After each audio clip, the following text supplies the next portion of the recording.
It's exactly 44 minutes, starts past the hour 7 a.m. and at this particular time, let's get straight that's to the press review.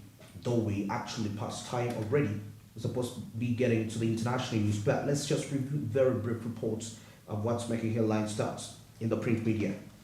And with me, I have the new vision first, as we see the government, of course, vets parish development model SACCO's leaders. And of course, the government is vetting the SACCO leaders, that's countrywide, before allowing them to withdraw the parish development model money that was sent directly, that's to their bank accounts. So that is what transpired right there. The money was sent to the SACCO leaders' bank accounts, but definitely the government is vetting them regarding that. Okay, now we see Kampala City Council Authority stops construction in Bugolobi Swamp. That was on Saturday mid-morning as rains bled, and of course there was a warning regarding the constructions that are taking place and any other development-related projects that are undergoing in that aspect. All right, due to the interest of time, I'll put the new vision aside. I'll be very brief regarding, and of course, coming now to the Daily Monitor, we see why government is seeking that's 2 trillion shilling loan. So regarding that, we see that the government has asked the potential private sector lenders in the world that's to advance, that's the 500 million pounds, which is equivalent to 1.9 trillion shillings, that's to close a 2022-2023 budget gap, adding to an ongoing syndicated 1.7 trillion borrowing that's being arranged through Standard Chartered Bank. All right, that and more into that particular perspective, reasons why the government is seeking the 2 trillion shilling a new loan right there.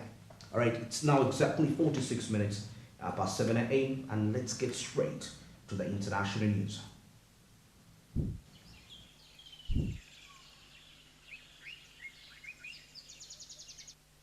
Of course, we start with Kenya and looking at Kenya Airways and South African Airways. And of course, we see technical teams working on a partnership between Kenya Airways and the South African Airways.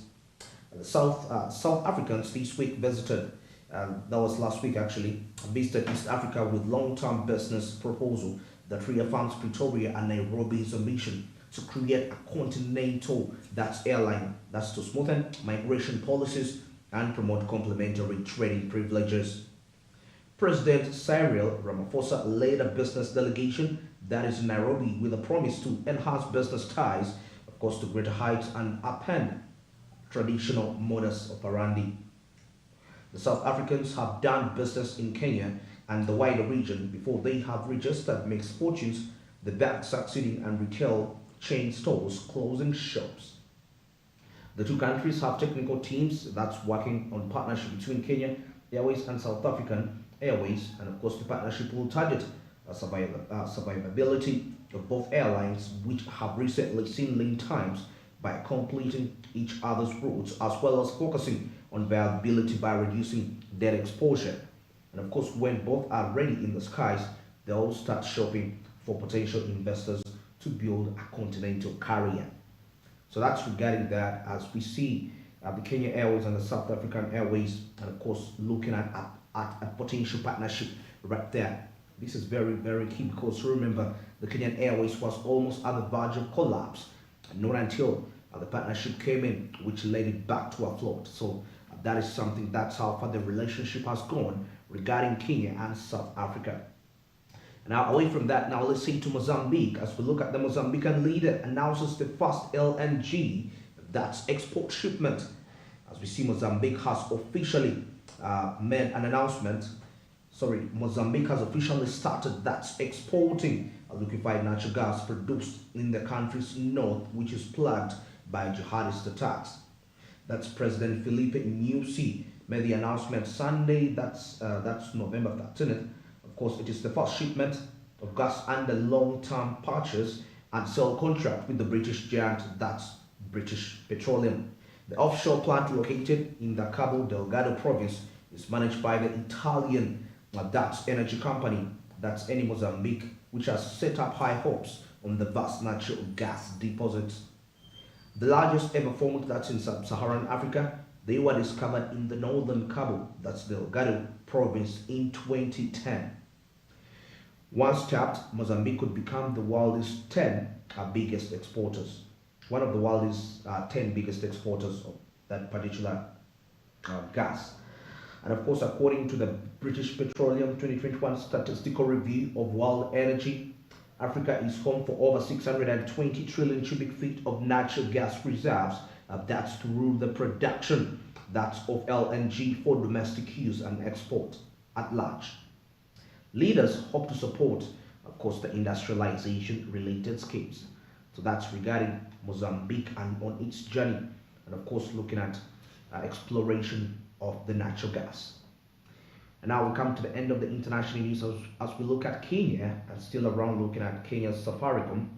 Safaricom's net worth profit for the 6 months ended September fell by 10%, and of course that's to about 33.5 billion on the impact that's on cut on mobile termination rates and higher that's costs of the associated entry in Ethiopia.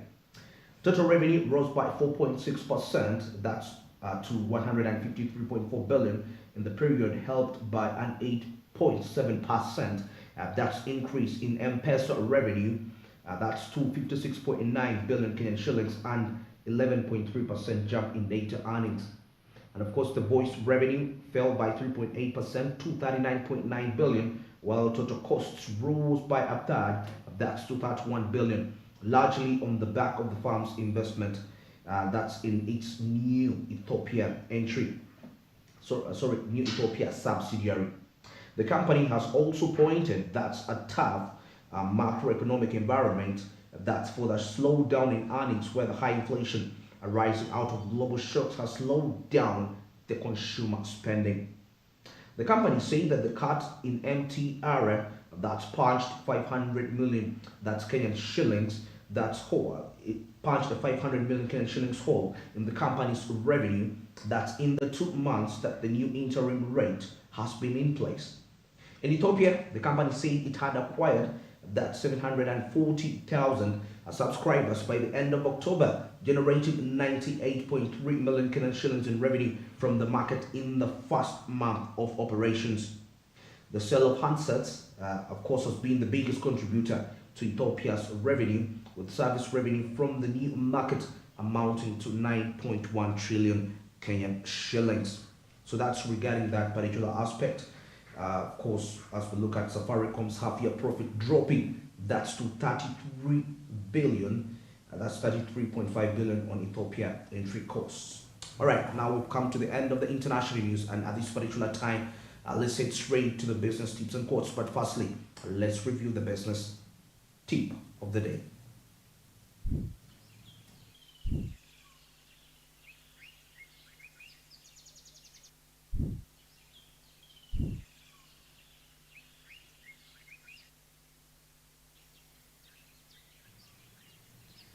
The business tip of the day says push for decision.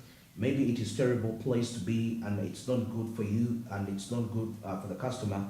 You are left unsure if the customer is or will ever be ready, that's to buy, and the customer is in the limbo waiting, that's for a solution. When you know that prospects have enough information that's to make a decision, then push them to make one. Yes, of course, as a leader, and of course, it's not the first time we are reviewing this tip, but of course, always we have new time viewers, and of course, such information is very important to get noticed. So it's very important as a leader in the business, as somebody that is pushing for an enterprise to go to a certain level, to ensure that you actually make the decisions. You don't wait for the committee. There are some aspects that might come your way, and they are really hard to decide upon. That you have to take the lead and make a choice regarding that particular aspect. All right, now let's review the business that's quote of the day.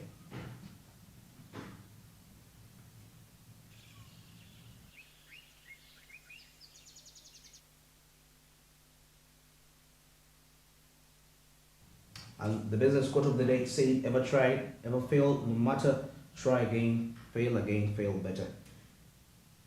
We always fear trials in life, and probably we think life is going to be a straight path. but it's never really that way as we expect. Of course, there are ups and downs, failures, but the most important thing is, what do you partake of your failures? What are your failures helping you be a better person at the end of the day? Definitely, that will always happen. A good example, which you all know, probably maybe some of you don't know, is that the person who invented the bulb failed over, must have been like 50 and above times making the experiment, failing over, but not until one day, and this one more time it actually really worked out, and that was an icebreaker. Till today, we use these lights, we use the bulbs, to light the cities, to light our homes, to light, everywhere. But it all came as a result of constant failure, a trial after another, trying one after the other, not until they succeeded. So keep on trying, fail, keep on failing. You will learn from that, and what you will make will be an everlasting impact. It's exactly 55 minutes past 7 a.m. and let's get into a short commercial break. We shall be returning with the coffee court. Good morning.